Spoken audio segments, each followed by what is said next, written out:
Bangalore to Bengaluru, a city reimagined. A session that takes us through the evolving soul of one of India's most iconic cities.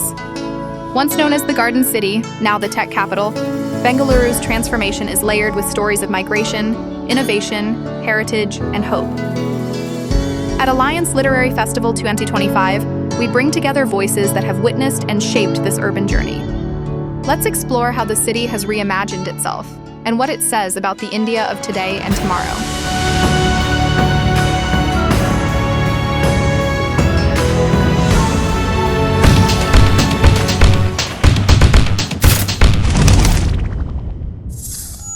It's titled Bengaluru, a city reimagined. So it's about a city that's probably constantly been inventing itself.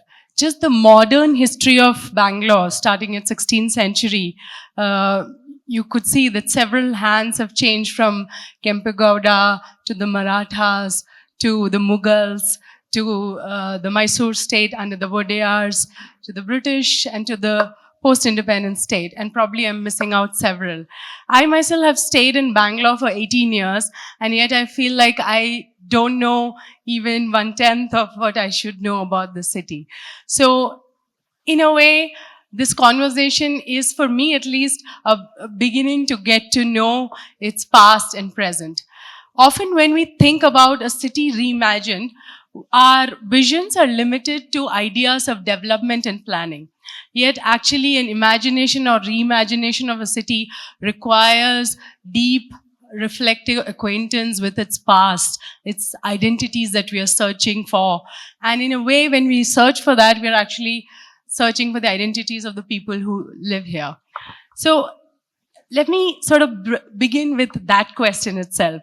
As we search for Bangalore's identity, how you both lived and worked here for a long time, and I would like to begin by asking you how the city has shaped the many pursuits that you follow today, like your current passion, the work that you do, Mr. Carvalho as a journalist and as a storyteller, and Mr. Udaya Kumar as a historian now and a heritage conservationist. So I'd like to begin by asking you how your journeys through the city has given shape in probably some ways to the interests and pursuits that you're carving out now. So we could begin with that and take it forward. I think the whole city of Bangalore itself has dramatically changed from the time Kempegowda sort of discovered it in the 16th century. And as you mentioned, various rulers came forth, and then you had the British ruling Bangalore.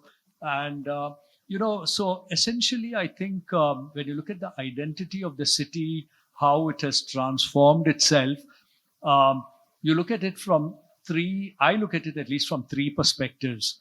One is the idea of the city itself, how it began and how it underwent, changes under different rulers. Because at the end of the day, a city is a reflection of, people's ambition, people's aspiration, and it is also societal evolution. So I think in that sense, over various periods and under various rulers, Bangalore has sort of changed and has transformed itself depending on the aspirations of that era. And I think, so after the British, let's come to the post-independence era where, the government of India was formed and the states, the Maharajas disappeared. So the states started getting ruled by locally elected governments. So from then on, Bangalore started having these huge public sector enterprises, and that attracted migrants and people from all over India to come and work here. And that brought about a certain sense of change. But the most dramatic change is after the IT revolution, which is the 90s and the turn of the century.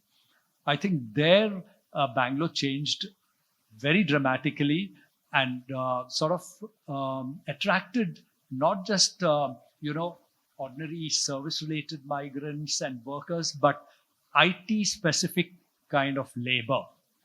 And that gave the city a different kind of identity.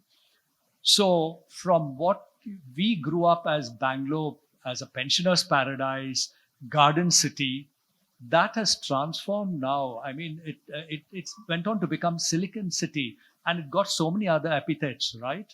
So we've seen a lot of changes that Bangalore has undergone, and particularly in the last 2 decades, the changes have been very drastic, and actually, they are the change. I mean, I wouldn't say I don't welcome development and change, but change should be for the better and for the good of the people.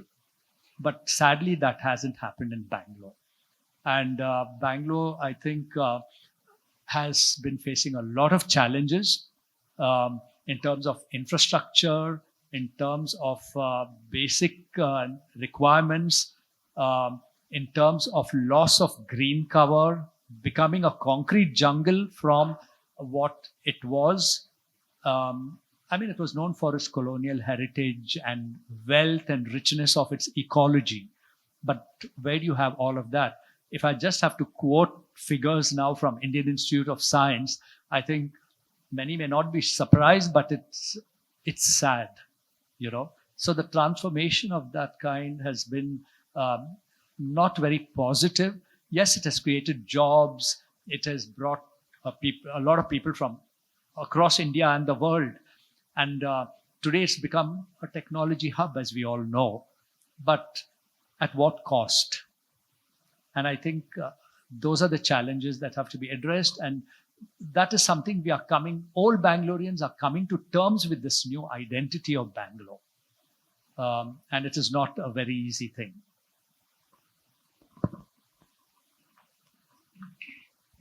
Yeah. So that was a perfect setting for what I'm going to say now. Thank you. So why do I do what I do and how I got here? So for about 3 decades, I worked in basically high-tech companies. One was with the Tatas in Indian, this one. Subsequently, for the second decade was with General Electric, where I was working on medical equipment, aircraft engines, and things like that. The last decade of my working professional life was with Schneider Electric, a French company where we did a lot of electrical and other kind of stuff. Now, all of these jobs were based in Bangalore, but essentially we were working for people elsewhere in the world, customers everywhere, all across the world. So most of my work was, most of my work involved travel to many of these places, seeing things there, you know, and all of that, in addition to whatever you're doing. And I, like most Bangaloreans, I grew up to be an engineer, or rather, whatever, by default, I happened to be an engineer, went to school there, then ended up working in similar, this one. Well, I don't work in the IT sector, I do software in the engineering sector. So that's all I had done. And wherever I went, I would usually see heritage, history being celebrated, you know, much differently and better than we did here. And we claim to the fame that we are one of the most ancient civilizations. Every place has history, you know. History was never my favorite subject. I prefer to do the science and, you know, maths kind of things. It seemed very odd that India was supposedly such a great country, but we had nothing to show off or claim to or anything like that. And in the engineering space that I was working in, I also had the opportunity to interact with a lot of people. Like, you know, we have the air show going on. Much of the GE engines are actually designed in India. Much of the CT scan, MRI machines that, you know, anyone would be going in for diagnosis are designed in India. The phones that you're using are designed in India.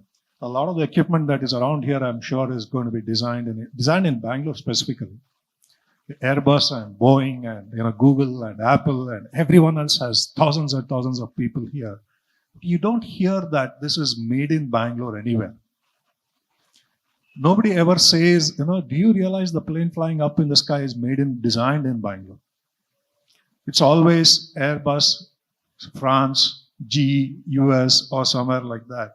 That this used to always bother me. Like, why are we letting go of such incredible achievements? Even us who were working in the thick of those projects were not really, so confident in saying this aloud. And then it became evident to me that one of the problems was identity, the point that you brought up about. You connect with your place, you relate to a place if you belong to the place. Right? So the same, what I'm saying for engineering capabilities today cannot be said for literature. When you say world literature, Kannada literature stands out there, Tamil literature stands out there, Malayalam literature stands out there, or art, or dance, or food, or any one of these, which are distinctly, identity rooted. But a place and a person, especially in the Bangalore scenario, is not. Firstly, about 50 to 60% of the people who come here are migrants. So it takes a while for them to kind of belong to the place in that sense. Secondly, those who are born, brought up here too, I think have an identity crisis in many ways.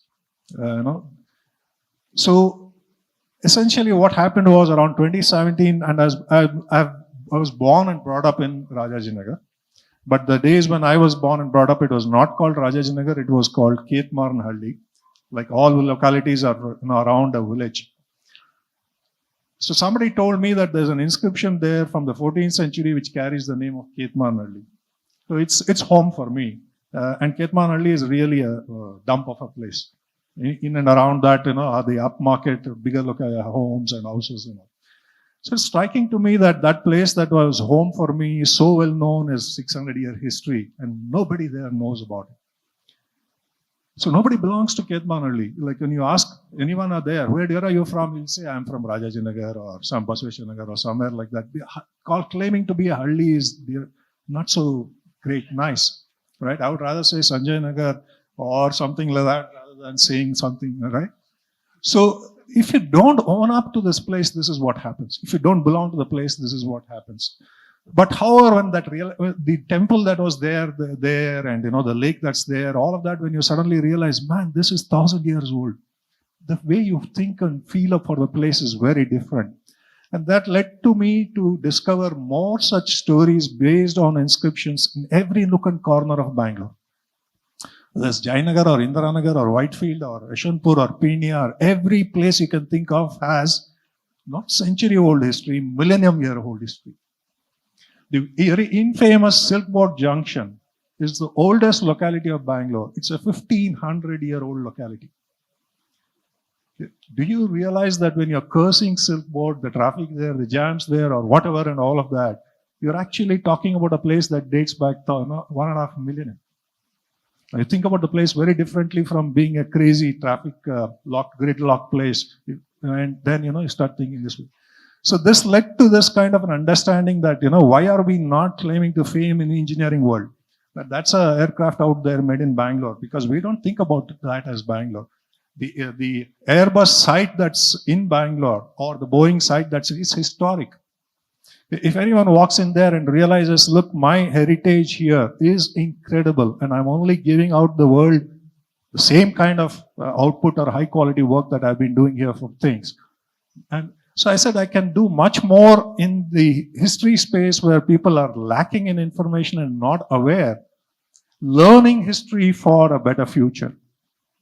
If you're rooted in a place, you believe in it, not only is Bangalore going to improve overall, I think it's going to do us all good for society. That's how I ended up in this. Just briefly, if I may come in here, we were talking about identities. Now, like any other metro or cosmopolitan city, I think Bangalore also has many identities. And I think pluralism is a very important defining factor of any city, right? And you mentioned like some Bangaloreans, especially younger people, may not identify themselves very easily with the city. But if you look at it in a different way, given the many identities that Bangalore has, ethnically, yes, Kannada is the local language. Kannadigas are the majority people because it's Karnataka. But you also have so many people from Tamil Nadu, from Kerala, from Andhra Pradesh. from North India over the last 2-3 decades, Northeast India. So ethnically, you have so many of them. And then if you look at it even from a religious identity, you have Muslims, Christians, Hindus, Sikhs, Jains, Parsis. They all are very much in Bangalore. And their even Bangalore's architecture is in a way defined by these different communities.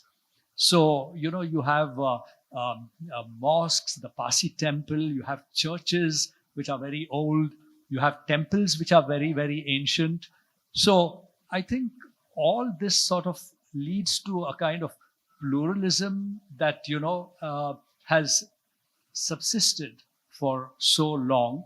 And there's also been a kind of harmony, in Bangalore. There's the social harmony that has sort of existed for years with different communities and different ethnicities or people from across India. And now you also have a lot of foreigners living in Bangalore.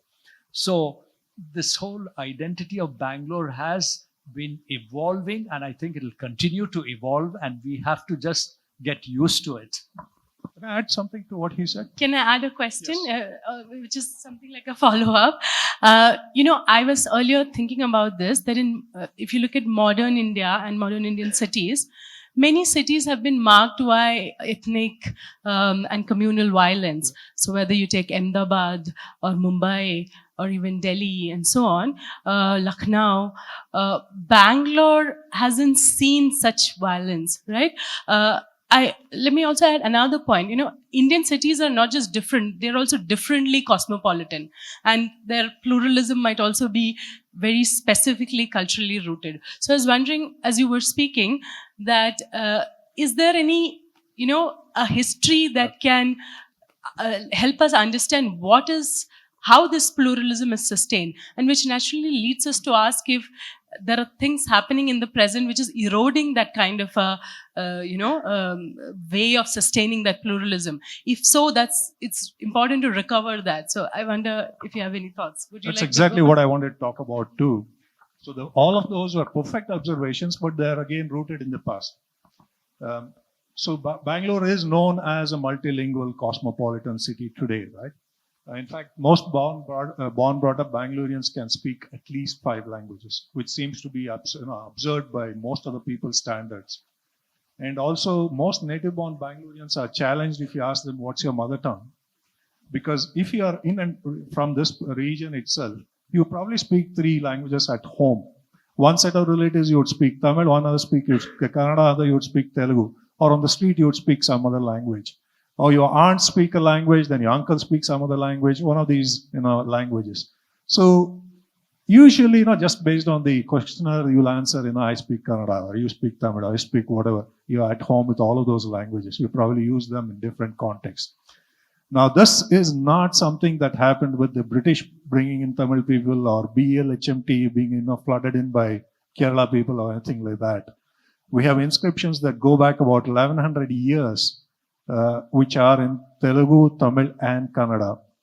About a third of the writings in Bangalore are in Tamil language. And, about half of it is in Kannada and the rest are a mix of languages. This is for 1,500 years. So the point I make, why we speak multiple languages at home, why we speak, so easily, pick up languages so easily, is because historically that's how this place has been. While we are proud about it, we are not chauvinistic, we are not fanatic about our language, saying either my language or no other language is not the thing. This is the threat also I see today, because the multilingual fabric of the city was essentially destroyed when we organized states on linguistic basis. Somehow Tamil has become synonymous with Tamil Nadu, Kannada has become synonymous with Karnataka, and therefore Bangalore. Okay. Bangalore has never had a Kannadiga only population. It's always had maybe a third kind of a thing for Kannada, Tamil, and Telugu. Language has never been an issue here. And like he said, again, religion. We have had Jainism thrive here. We have Buddhism thrive here. Most people don't even know we have the extraordinary stupa and a chaitya near Hesarghatta, which goes back to the 4th century AD. Jainism, examples of Jainism is all over the city. Okay. And we have Vaishnavas, we have Shaivites, we have Shakata, this one, all of the things that you know. So the syncretic nature that typically religion is kind of associated with, the karga going into a dargah is not really absurd, or really not out of the way here. Traditionally, we have had these. If you live in all these localities, you will find Muslims performing in temples. The regular Nadaswaram, this one is usually a Muslim, this one. So, which is also why it's hard to instigate a riot here. It's not impossible, but it's harder to do here. The hatred of, either mine, you don't think me is Kannada or Hindu or something like that. The multiple identities he's talking about is essentially rooted in our past. That's not going to change because more migration essentially means you're just only improving the diversity. The nature, the what was diverse earlier may be different from what is diverse now.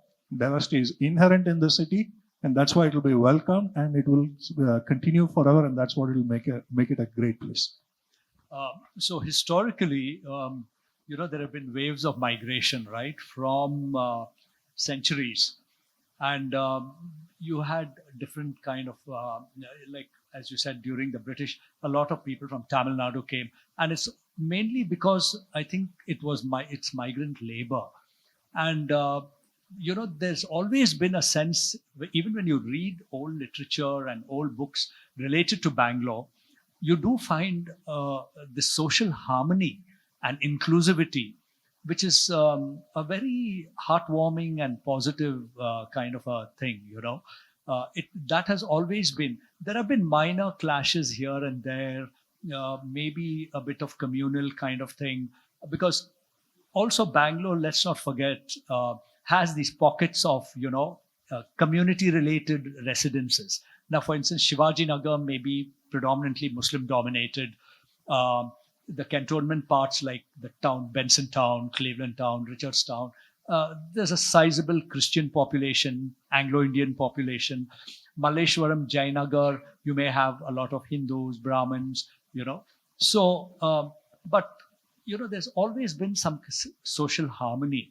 And that, I think, Bangalore has and can be proud of. And this whole multiple identity factor, which has historically been a quintessential part of Bangalore. Since you brought up the language question, let me ask two connected questions. Mythic Society has been involved in the research of how names of places in Bangalore probably came up. One of the fascinations when I first came to Bangalore was these two roads in Malleshwaram. One is called Margosa Road and one is called Sampige Road, based on two flowering plants that are there. Similarly, the many names have many kind of histories. My one question is, when Bangalore went back to being, and I'm saying went back to assuming there's the older connection, Bengaluru, individually or as part of, your own work, what were your first thoughts? Like, did you say, yes, now this is the right name that should stick, given it also reflects a past, or were there other concerns? Now, we are also in a time when that kind of renaming and so on has been happening across India. So Allahabad has become Prayagraj and so on. Like that, many places, roads and cities are renamed, reclaimed, and so on. My other question sort of, I hope, connects to this. You're very right in talking about the linguistic diversity. And one of the things that I noticed, not about Bangalore so much as if I go to a place like Mangalore, any one individual can again speak Malayalam, Tulu, Kannada, Bairi, and many others. Yet today, many people who come to Bangalore sometimes have to face this question, Kannada gotta? Right? Now I can say, of course, I've been here for a while and I know it. And I'm also someone who thinks that knowing the language of a place is actually important in a way that you can connect to many things.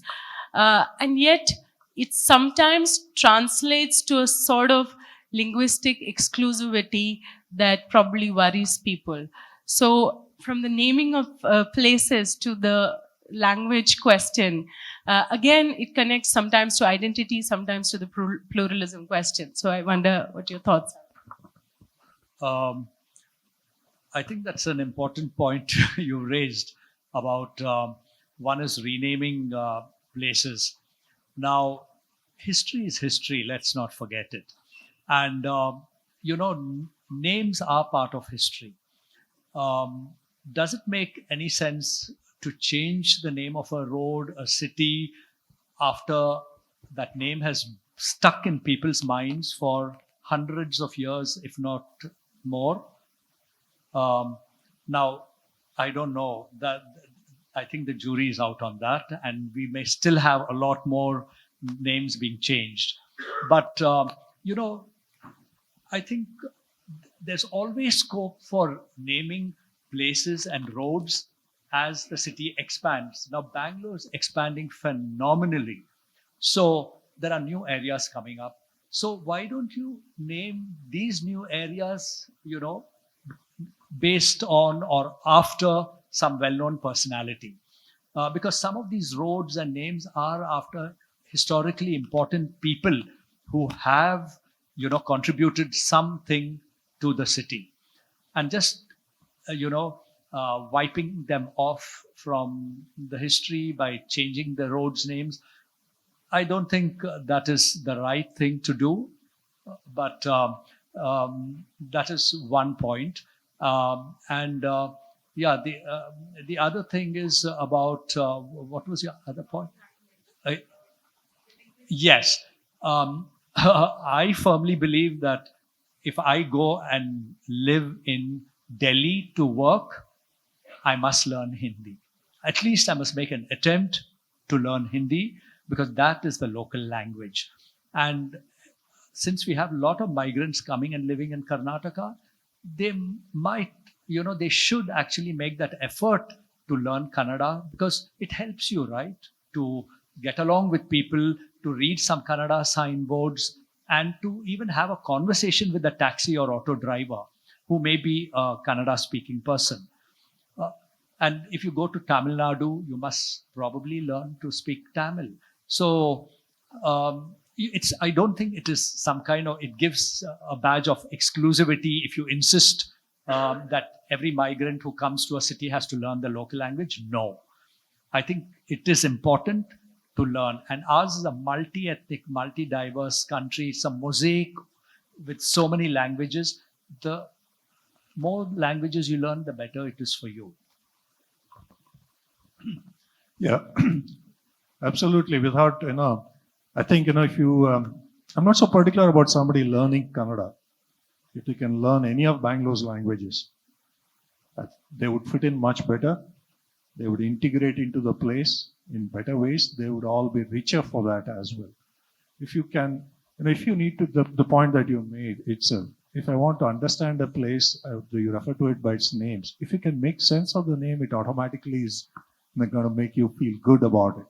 So where we are now, Anekal, it's so meaningful. It's a stone, an elephant stone, literally. Okay, Anekallu.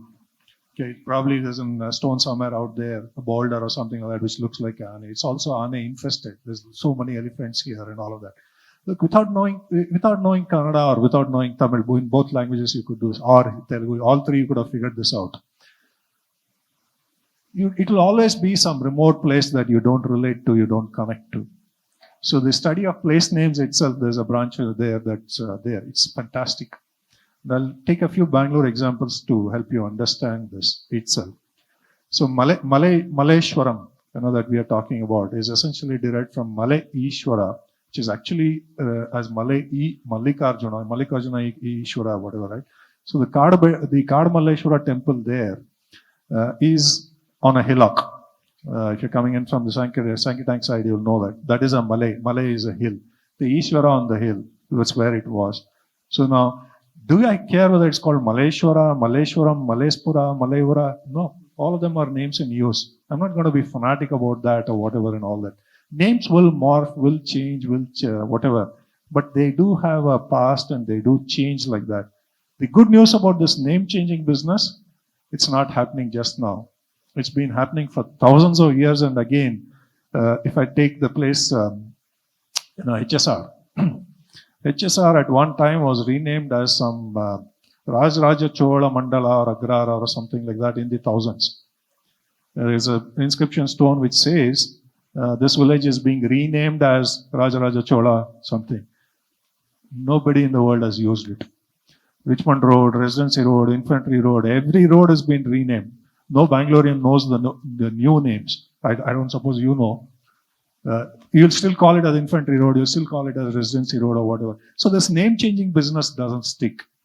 So it's only a gimmick for politics, it works fine, and for sometimes, it's kind of makes a lot of noise and distracts people. Hardly in history has any name change sustained and stuck for a long time. So Bengaluru itself, if I were to use it,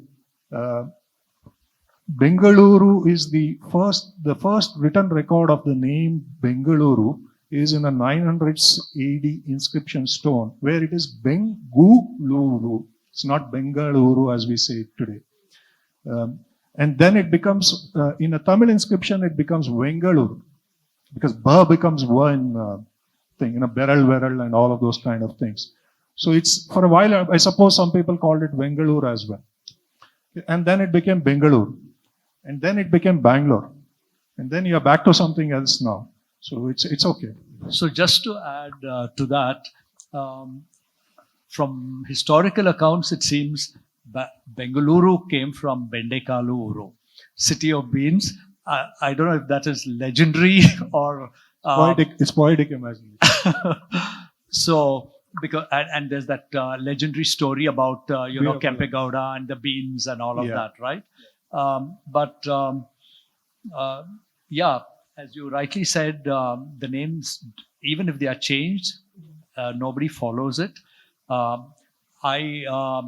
When Frasertown was changed to Pulakeshi Nagar, the first thing once when I got into an auto, I told the driver Pulakeshi Nagar.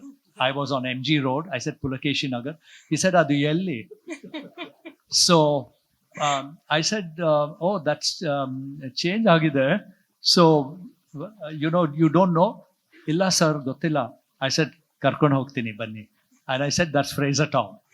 So it's like that. And just another aside here is like R.K. Narayan's Malgudi days. That's a combination of Malleshwaram and Baswangudi. So Malgudi, right? So these name changes and combinations of names, come into play in different ways. Said itself sort of evokes so many questions in my mind, but I think our conversation will be incomplete without going to this notion of Bangalore's development, which we all seem to have so many grouses with. Every developmental project that starts here, which has started here probably in the last 2 decades, seems to end up in some kind of failure. The metro doesn't get finished, flyovers don't get finished, and so on. And that's probably in some contrast to many other cities, like in Ahmedabad, for instance, again to give that example, the gift city has come up in, similarly, the Delhi metro, however it is functioning, has sort of, has had its rate of success. Here, I don't know whether it's from lack of imagination, which is what I would like us to think about in a way. It often seems to clash with the ecological, history or the way the ecology works here. And it's also probably not that the residents of the city are uncaring about it. So a couple of years ago, when a main road was supposed to come through the University of Agricultural Sciences and 1,000 trees were expected to be felled, the entire set of university students, the nearby residents, all came together to protest against it, and finally that idea was dropped. Similarly, there were protests in and around Cubbon Park, and from the changes that were proposed for the metro and other projects. What I want to sort of ask you both is, are we forever destined to be trapped in this binary of the development we desire and the sort of past and ecology that we want to preserve.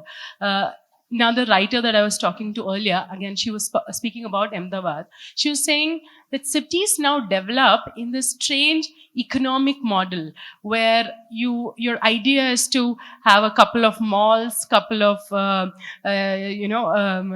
arterial roads, and so on, and along with that, even maybe couple of temples and so on. So, in a way, there is some standard format city planning, and that standard format city planning seems to erode its past, erode its unique climatic and environmental conditions.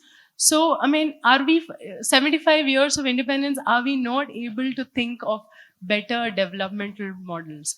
I wonder if you've ever had. I do what I do exactly for this reason. I don't know if it's very common knowledge. This is the fastest growing city on earth. Depending on which survey you go to, it's either 1, 2, or 3. It's the fastest growing city on earth. And for you to expect good roads and good power and good whatever and all that is a little too ambitious. However, that also allows something. If it is fastest growing because of its intellectual capability, this is a city that's founded on intellect, unlike political or commercial or anything else like that. And it's once your quest for the better house, better car, better whatever and all is done with, you soon start to wonder, if I'm doing the greatest things on earth and the world's coming here, why am I in this lousy place? Why are the roads so bad? Why is water so bad? Why is this whatever? And you start questioning, and then you say, look, I'm not invested in this city. I'm invested in somewhere else. So if I were to invest my intellect and resources into bettering this place would shape up quite pretty fast. Which is probably why we have the highest number of civic activists in the city. If you see here, the tree cutting example that you took about, it wasn't a government body that stood up, right? It was ordinary citizenry. If you take the metro again, improvement of the metro or improvement of BTS or civic laws, there are so many institutions like the BPAC and this and that and all of that, active citizens participating in legislation, policy making, protesting and all of that, which you will not see in the other cities. Okay. I think that's a very positive indication that things will improve, and the larger the number of people, educated people, self-confident, who can work their way through all these bureaucratic or whatever other mazes that are there, come up with technology problem solutions and all of that. I think Bangalore is an incredible future too. The mess that you see today has to be lived with, because if you're going to evolve to that place, it's not like the Middle East where you suddenly found some wealth and cleaned up the desert and built a beautiful looking place. This is a healthy, thriving city, right? The sign of health is activity. It's not stagnancy, is not uniformity. If everything looks the same like is in the US, probably I would hate it for that reason. Same style mall, same style highway, same style everything, same car, same people. It's utterly boring. This is an active place, lively place. I like it for that. For now I'll bear with the bad roads and all of it. Uday, I have a slightly different take on that. Yeah, I do agree. Bangalore is one of the fastest growing cities in the world, but that doesn't mean that, the people living here and its citizens who are tax paying are not entitled to basic, decent infrastructure, power supply, water, public transport. I mean, these are basic necessities, right? Water, power, electricity, transport. And if you can't, that is not available today. That's just a point about, being the fastest growing city doesn't mean you don't have to expect these things. You have to. And there are reasons why Bangalore has failed in delivering all of this. I think successive governments came and there was a lack of vision in their planning. They didn't look too far ahead. And the IT boom, I think, caught them a bit off guard. But they should have looked at shifting the whole IT corridor, the city, somewhere much beyond Sharjapur or Manyata and, those kind of course, Sharjapur and where now Wipro Infosys is, was the outskirts of Bangalore. But that was just outside Madibala and, all the colleges that side. So that was something, there was some kind of a lack of vision there. But to answer your wider point, I think we are looking at here development, growth and urbanization versus ecology and sustainability. How do you bring about that the balance between growth, development, at the same time retaining your ecology, your heritage? Bangalore has had such a rich heritage. Where has it all gone? You might say, oh, we don't need the colonial heritage anymore, or, the colonial architecture or some of the old buildings or whatever. No, you do need all of that because that's all part of history, right? And we do take a lot of pride in taking tourists to some of these very colonial heritage area structures and showing them all of that. On the ecological front, because of the rapid urbanization, how did residences and commercial complexes and whole residential complexes come up over lakes? Bangalore was a city of lakes. Where are all the lakes today? And the green cover has come down by over 1,000%. I think we have only just 7% of the green cover that what Bangalore once had. Where are the vineyards? Where are the trees? All the tree-lined roads the trees have disappeared. So, I think at every stage and every successive government should have looked at this seriously. And even today, now there are so many who've come today for this festival. I'm sure the ones who have come from outside the city must have been caught in a traffic jam, right? And they must have wondered, why are we still crawling? Now, that is what some of them will be taking back to Bangalore. I wouldn't say, oh, Delhi or Bombay. Let's not compare with those cities. You have to do what you have to do. And as you said, even the metro is taking a lot of time to complete, and so you also mentioned Ahmedabad's example. So it also depends on, which government is ruling there, whose patronage you have. There are a lot of factors that come into play here. But I think at the end of the day, the challenge is to have a very good balance between growth, development, and sustainability. And people, the citizens should sort of stop. You shouldn't give room for them to complain or, carp or crib about, oh, no water, no traffic. There's too much of traffic. There's no power supply. And, the infrastructure is so poor. There's always traffic on the roads. And of course, last but not the least, the ever-growing garbage problem. So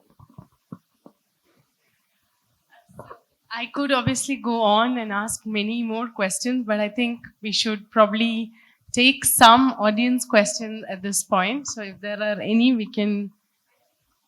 Yes, please. Namaskar. I am Asha Hegde. I belong to Karnataka and I belong to Sirsi, Karwa district. But this is our capital.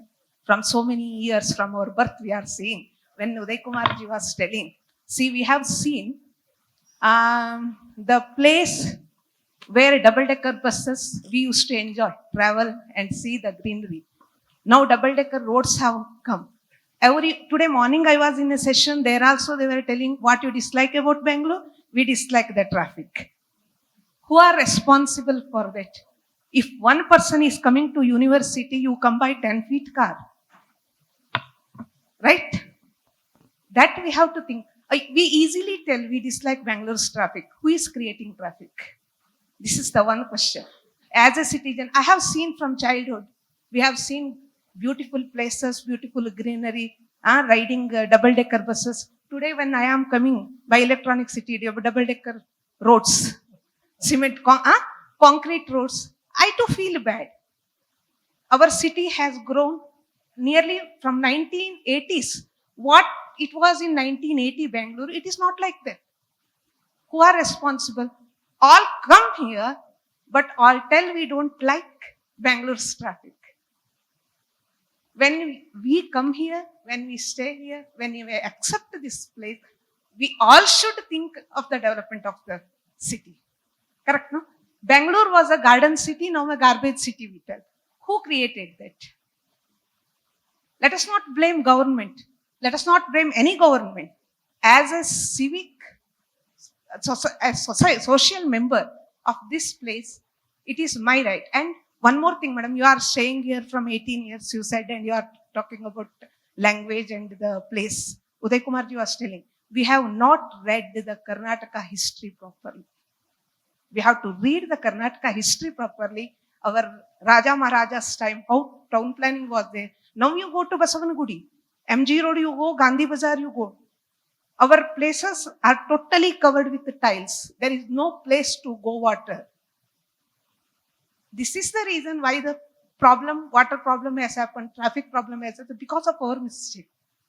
Not because, let us not point out somebody else, government or others. We are staying here, we have to take care. And we have to read the history properly of Karnataka, then we will understand Karnataka. Because I have traveled all over India. When I sit there and I see people, Karnataka, it's not Karnataka, let's not go to Karnataka. No. Bangalore is a very good city. It welcomes everyone. But those who come and those who live here, we have to take the responsibility. That's all. That was the one point I wanted to make. Can I add something? Can I add a few something? Yeah, okay. So I know, it's kind of nice to talk about traffic and issues and all of that. But I do think there are some things that we are missing out here. So if I look at this place here, Alliance University, this is a world-class facility that I'm seeing here. The kind of, the thought process behind setting up a festival like this didn't exist 30 years ago when I was in college. And it's not Alliance only. If I look at the other similar institutions here, we have Azim Premji, we have Ashok, we have Chanakya, we have PES, we have all of these. Isn't that something to be very, very proud of? The amount of hospitals we have here, the quality of hospitals we have is incredible. The quality of research that goes on here is mind-boggling, though you may not see it on the streets. There is an extraordinary positive spin to Bangalore, which I think we are not talking enough about. We are obsessed with this bad traffic, bad air, bad water. The homes in which we live in, the house that I grew up in is the same place where I live.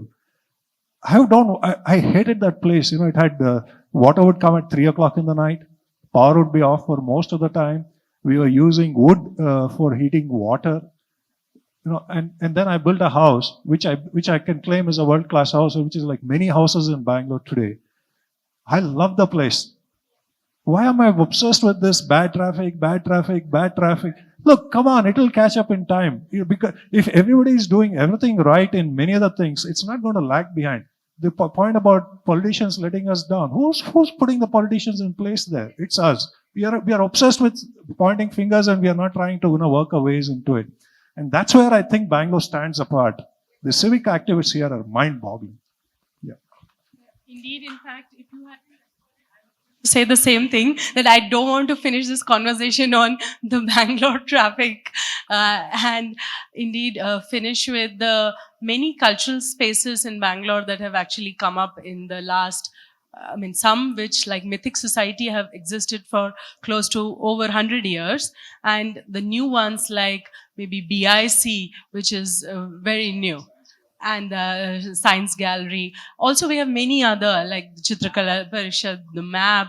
What I wanted to actually ask connected to that was that many of these are initiatives of private individuals. Whether the government or the state, or again, it comes back to the politicians, but it's connected to a previous point about city, the imagination of the city or the imagination of city planning. Whether there is enough emphasis on these kind of spaces funded by the state. Like for instance, the one state museum that we have, the Vishesharaya. it is probably, I mean, now that it's situated next to the map, you feel like it is not enough, funding has gone into it to sort of revive it so that younger people feel attracted to go there. Actually, I wanted to connect that to your own work in Mythic Society. Mythic Society can be thought of as one of those institutions which came up in a true collaboration. The British, researchers, the Indian researchers, scientists, archaeologists, and funded by and supported by the Vodeyars.